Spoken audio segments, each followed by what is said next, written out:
In this video we look at properties, a Python feature that lets you access a method as if it were a plain attribute, while still running logic behind the scenes. A property is just a method wearing a disguise.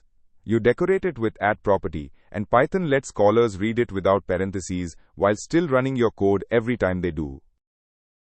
We start with a simple rectangle class. Dunder init stores the width and height as plain attributes on the object.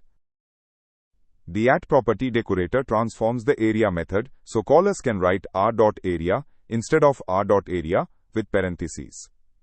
Python calls the method for you automatically. A setter is added with @area.setter. Whenever someone assigns to r.area, this method runs instead of a plain assignment, so you stay in control of what happens. We create a rectangle that is 4 by 5, then print r.area no parentheses. Finally, we try to assign 99 to area, which triggers our setter. Python prints 20, that is 4 times 5, computed on the fly. Then the setter catches the assignment of 99 and prints our custom message instead of overwriting anything. Without the decorator, you must call area with parentheses.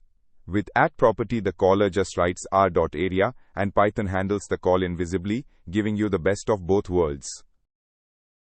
Remember, @property lets you hide logic behind a clean attribute-style interface. Pair it with a setter when you need to control writes, and your objects become much easier to use.